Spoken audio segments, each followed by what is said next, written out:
Bonjour, je suis Patrick Offroy et vous écoutez le podcast de Planète aussi. Un podcast qui vous aide à mieux comprendre le berger australien, le berger américain miniature et le border collie. Avec ce podcast, ma mission est la même que depuis des années, faire connaître, apprécier et respecter le berger australien. Chaque semaine, je vais également faire le maximum pour vous faire découvrir les méthodes positives et bienveillantes d'éducation qui vont avec l'intelligence hors norme de ces merveilleuses races. Et si vous aimez les podcasts de Planète aussi, je vous invite à vous abonner au podcast pour être notifié de la sortie des prochains épisodes chaque semaine. C'est la première et la dernière fois que mon berger australien monte sur le canapé.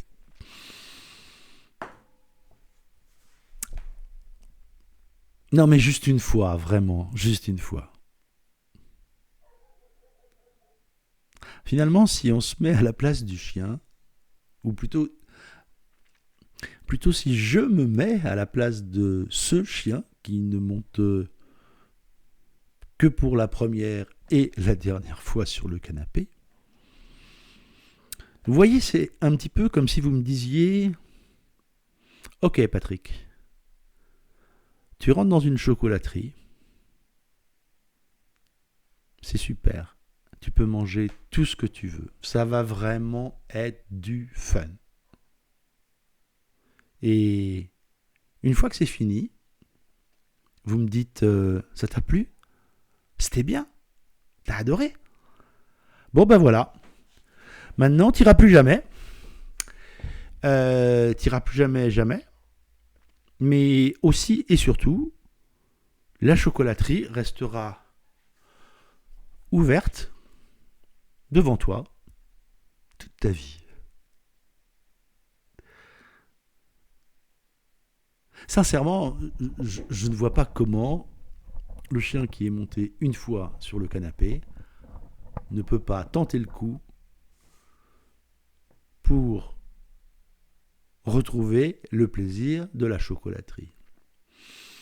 Sincèrement, c'est une vue de l'esprit de penser que le chien va être capable de comprendre le côté raisonnable que nous voulons lui imposer. Non, mais le chien, il n'est pas là pour être raisonnable, lui. Hein. Et le berger australien, le border ou le mini aussi, encore moins. Non. Vous n'avez pas compris. Allez, vous avez affaire à des opportunistes. Vous avez affaire à des opportunistes qui sont capables, même si vous leur interdisez en votre présence, de tout mettre en œuvre pour atterrir sur vos genoux sans que vous vous en rendiez compte. Une de mes chaînes était spécialiste de ça. Elle arrivait, elle posait la tête.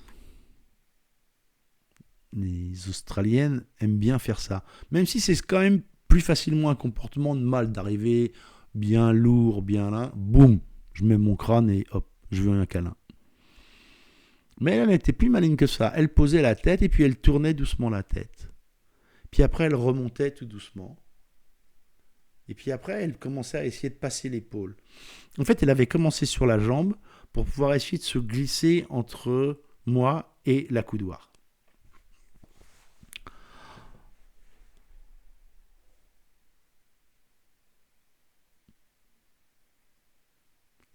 Je l'ai parfois laissé faire. Parce que, pour moi, le canapé n'est pas impérativement un interdit. Pour moi, le canapé, c'est selon mon bon vouloir, selon mon désir.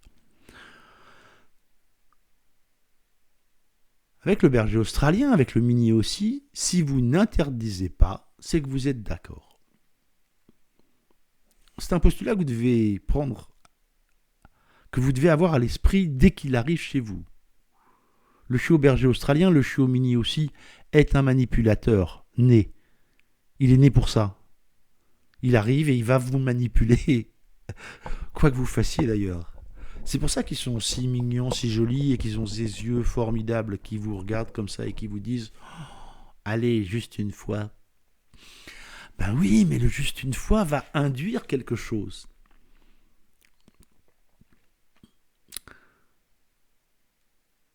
Les comportementalistes modernes, comme moi, les comportementalistes qui travaillent en empathie avec les propriétaires, ne vont pas vous dire ce que vous devez interdire. C'est votre maison, c'est votre façon de vivre, c'est vos réactions, c'est vos valeurs.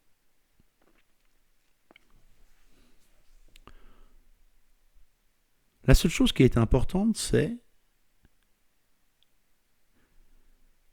que voulez-vous à terme ? Quels sont les interdits qui sont importants pour vous ? Et pour la sécurité de votre chien aussi, bien sûr. Une fois qu'on a déterminé ça, une fois que vous avez décidé ça, peu importe.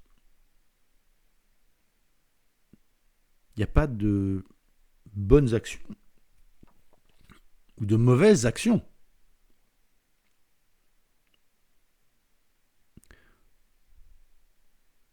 Je me rappelle d'une comportementaliste qui était passée avant moi sur un cas. On est sur un cas un peu différent, c'était un petit chihuahua. C'était une femme âgée de 90 ans, je pense. Et son plaisir, c'était d'avoir son chihuahua qui était avec elle sur le canapé pendant qu'elle regardait la télévision.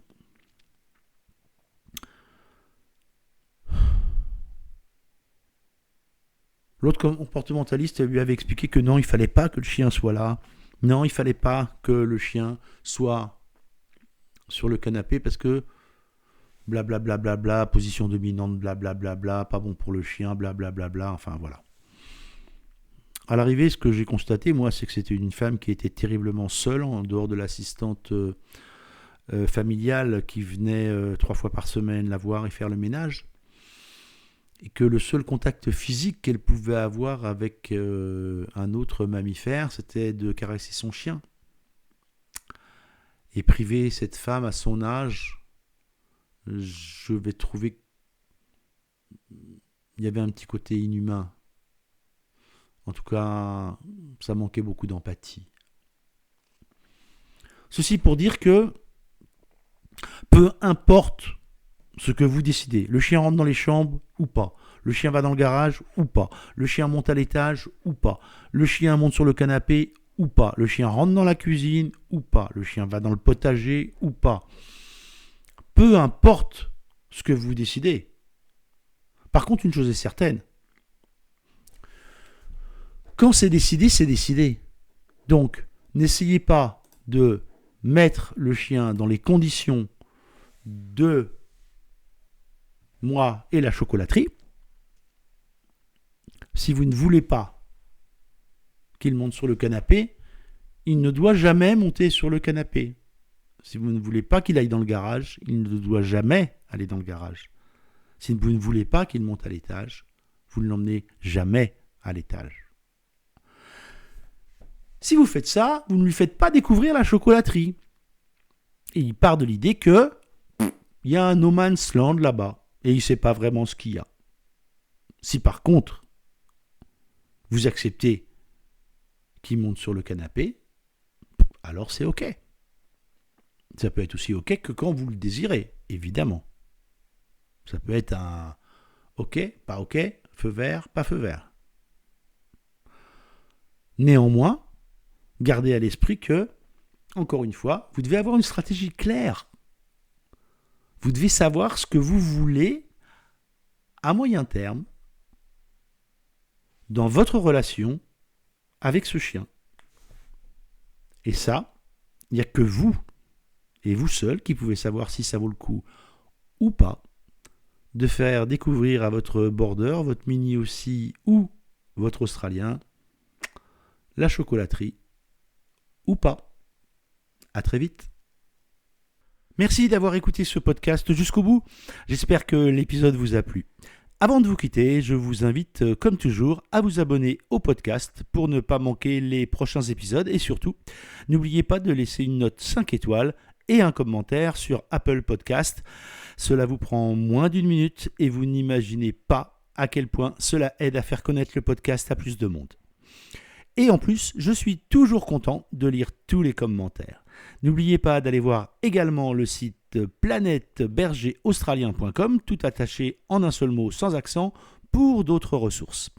Amitié du Tarn et à très bientôt sur le podcast Planète aussi.